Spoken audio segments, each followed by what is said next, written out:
In second grade, my daughter started having trouble with spelling and reading. She had A's and B's, so she was a good student.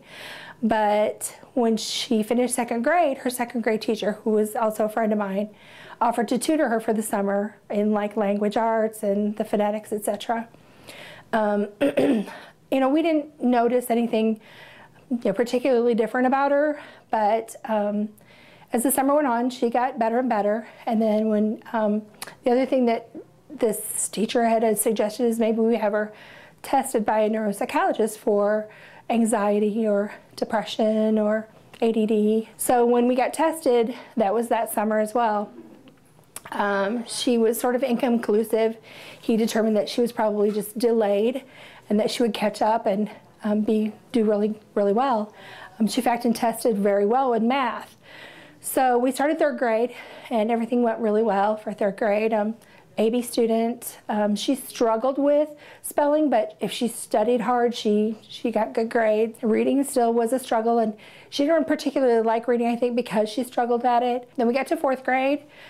Fourth grade went pretty well. We started out AB student. By Christmas, she was a lot more C's than A's or B's. And then just before spring break, there were, no more A's and B's. It was all C's and D's and F's. She was trying her best, but she wasn't getting anywhere, and I knew that there was something wrong. We couldn't figure it out. Discouraged, distraught, worried that she might not pass fourth grade, I called her pediatrician and made an appointment with just he and I.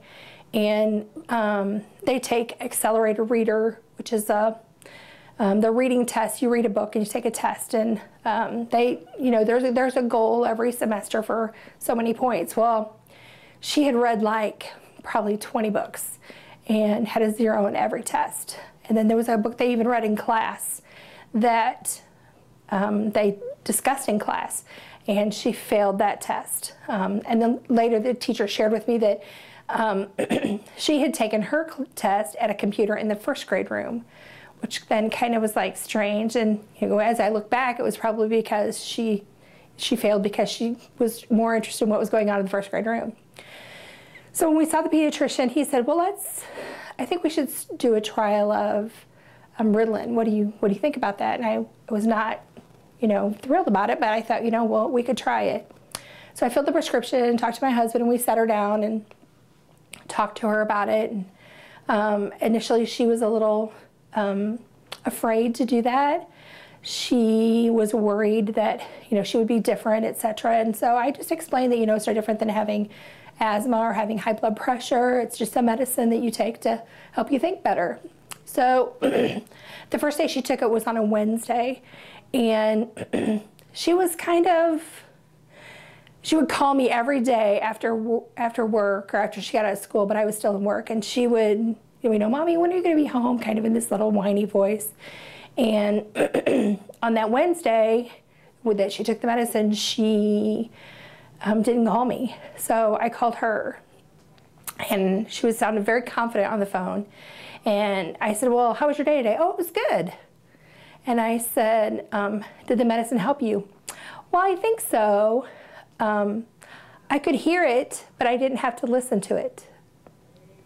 And that was kind of a strange thing to say. So I said, well, what do you mean by that? And she said, well, like I could hear the clock ticking and people walking by and the pencils on the desk and the cars driving by, but I didn't have to pay attention to it. So that was kind of an aha moment. So the next day was Thursday, and the teacher was working with her math. So on Thursday, she got to have her Friday test Thursday night at home, and we would work on it, and she would get extra credit if she got them all right. And that 5-question test was about an hour's worth of homework for us. And I got home, and I told her, go ahead and start working on it. And I changed my clothes, washed my hands, got ready to start having dinner. And she said, Mommy, I'm done. I thought, oh no, this can't be good. And she handed me the paper, and I looked it over, and she had them all right. And she said, I could remember them from yesterday. And so I knew that this was our answer. This was what was going to work for us. And today, that was 4th grade. So today she'll be a freshman in high school. She's not, not delayed really in any way. She's taking an academic English class and an honors geometry class. So she's really excelled and made up for that. As you heard from Jan's story, it is extremely important to be able to see what's going on with a child when they're struggling and to determine what is the cause of this struggle. If we have interventions that are early, it can help to alleviate some of the negative experiences that a child and a family can experience when they're still struggling to try to find out what it is. When it comes to ADD, attention deficit disorder, or attention deficit hyperactivity disorder, sometimes it can be very easy to diagnose, especially if you have a child that is hyperactive. If you have a child that's not hyperactive, it can be much more difficult to determine the diagnosis. Typically, the diagnosis for girls with ADD is between 4th and 6th grade. So it was just what we saw with Jan's daughter right at that time, where it's like they're trying so hard to be able to be successful in what they're doing, but there comes a time when they cannot make the other modifications that they have learned from the past to continue on with what they are needing to do academically.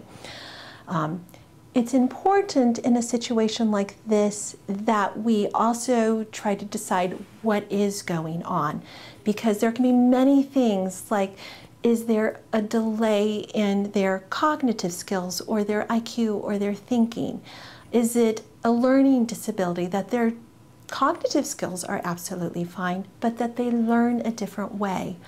Or is it anxiety? They are just so worried about something that they cannot do well in focusing and concentrating and being successful academically. Or is it something like attention deficit disorder or attention deficit hyperactivity disorder? So first is going to be recognition that there is something going on. And as we heard with Jan's daughter, it's like she was doing very, very well and was making good grades up until that point in time. So we know that there wasn't a cognitive problem going on there. Then the next thing to look at, is it academic? So that, she was making good grades, but then they kind of fell. So less likely that it was probably that, because she was doing well from the get-go. And typically learning disabilities are diagnosed either at 1st, 3rd, or 6th grades, just because of what the material is being presented to the children at that time. And so, as Jan had mentioned, there was a concern about anxiety. So that is a very valid concern as well, but was not the whole picture for her. And many times as a physician, we are faced with, puzzles like this, and we've got to kind of figure it out. Many times we can see that there's something in one area and not the other. It's like, okay, let's see what's going on there. But most of the time with ADD, you're going to see it through all environments. And so usually that gives us some information as well. Now, there can be times where it's like it still is a little bit confusing what's going on here. And those times it's like, I think there might be some ADHD or some ADD going on.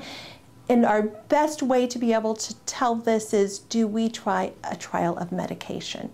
And so many times that might be something that is also approached with the family. Many families can be very hesitant to do medications because it's like, those can be drugs that they can become addicted to, and they have side effects and the like. And, if you give that medicine to anybody, won't they be able to pay attention no matter what? Will that be able to tell us?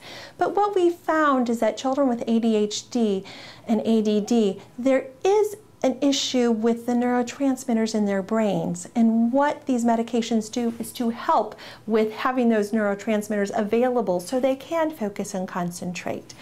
And so I try to be able to tell families like, okay, I understand your concern. Let's go over some of the side effects you may see, but then let's also see what the benefits are. And usually these medications work very quickly, as we saw with Jan's daughter as well, within just 1 dose of medication. And as we saw with Jan's daughter as well, is that she was not able to even kind of tell us about some of these symptoms that she was experiencing with ADD, because that was just kind of normal for her. And so many times we can find out more even after we treat, because like she said, it's like, oh, now I don't have to pay attention to them anymore. And so we can, have some really good experiences with the use of medication. Now, there are other things that can be done as well, and there are some families who prefer no medications without trying other things, which is understandable. But, within the school setting, there is something called an Educational Plan 504, which will help with modifications for children with ADHD or ADD. Many times, again, look into any secondary characteristics that may be coming along, like anxiety, because sometimes that might need to be treated and along with the ADHD as well. And then, of course, the medication, which we can tell pretty quickly that does this work or does it not. Now, granted, when we're talking about behavioral medications, every child is not the same. And so, unlike an ear infection, where I know the dose of the antibiotic that you use, you don't necessarily know what medication may work the best and what dose. And so that's where it's like finding out what's kind of going on, what the child needs, how long do you need it to act, is how we come up with the best medication to be able to treat. And I've had numerous times where I've been with families that have been hesitant to try medication. I'm like, I really think your child would benefit from this. They come back very, emotional about, I wished I would have done this sooner because it's made the world of difference. And again, you can see how it affects that child's self-esteem. And then in turn, how it helps that family be in a more harmonious situation where you're not struggling with sitting down and doing the homework that we knew she could do. She just needed to focus.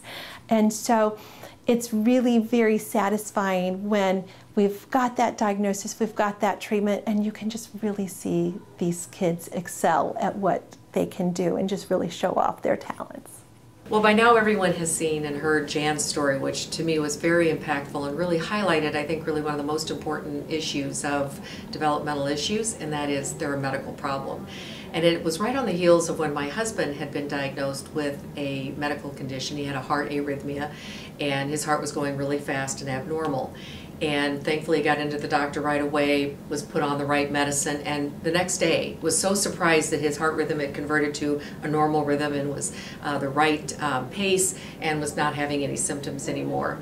And then a few days later I heard Jan's story, and I thought the parallels between that, they're both medical issues. One's just above the neck. And we need to really begin to expect and look for that type of approach, where we're looking for a medical issue, we're trying to make sure that we diagnose things properly, quickly, and get people on the right medication, whether it's for a heart arrhythmia or a developmental disability or depression, anxiety, any of those types of things. And her story just highlighted both her daughter and my husband had immediate relief when the right diagnosis was made and the right medication was started, and that was just so powerful to me.